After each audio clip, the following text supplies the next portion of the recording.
আসসালামু আলাইকুম প্রিয় ফুটবল ফ্যান্স, আশা করি ভালো আছেন। অসংখ্য ধন্যবাদ যারা চ্যানেলটি ইতোমধ্যে সাবস্ক্রাইব করেছেন।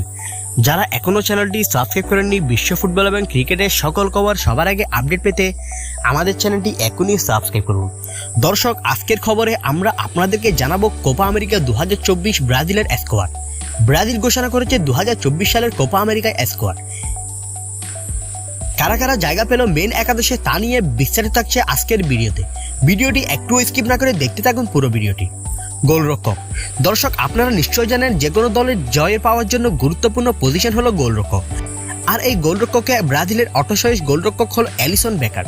কেননা তার পারফরমেন্স কেমন আপনারা নিশ্চয় জানেন। কয়েকবার তিনি পৃথিবীর সেরা গোলরক্ষক বিবেচিত হয়েছেন।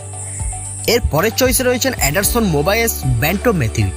সেন্টার ব্যাক হিসেবে আপনারা দেখতে পাবেন মার্কুইনোস কোরেয়া, এবার মিলিথাউ, গাব্রিয়েল ম্যাগালিয়াস, লুকাস রেলাদোকে। Right back. দর্শক, রাইট ব্যাকে আপনারা দেখতে পাবেন ড্যানিলো লুইস, ইয়ান কোটোকে। লেফট ব্যাকে দেখতে পাবেন গুইলহার্ম অ্যারাইডা, ওয়েনব্যান বোর্ডেসকে। মিডফিল্ডার। দর্শক, মিডফিল্ডার দলের জন্য খুবই গুরুত্বপূর্ণ একটি পজিশন।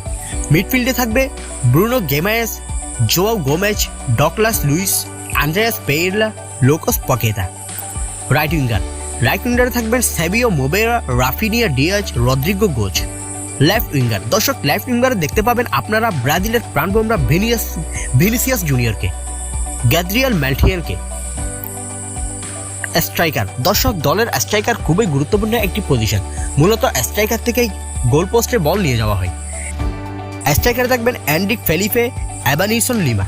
দর্শক, এবারের মেন একাদশে জায়গা করে নিতে পারেনি ব্রাজিলের প্রাণবোমরা নেইমার জুনিয়র। ইনজুরির কারণে দল থেকে বাদ পড়েছেন নেইমার জুনিয়র। খুবই বাজেভাবে ইনজুরিতে আক্রান্ত হয়েছেন নেইমার জুনিয়র। হয়তোবা তিনি কখনোই ফুটবল ইতিহাসে আর ফিরতে পারবেন না। দর্শক, আপনার কি মনে হয় এই একাদশ নিয়ে কি ব্রাজিল জিততে পারবে কোপা আমেরিকা? আপনার মতামত জানিয়ে দিন আমাদের কমেন্ট বক্সে। বিশ্ব ফুটবলের সকল খবর সবার আগে আপডেট পেতে আমাদের চ্যানেলটি এখনই সাবস্ক্রাইব করুন। অসংখ্য ধন্যবাদ এতক্ষণ আমাদের সাথে থাকার জন্য।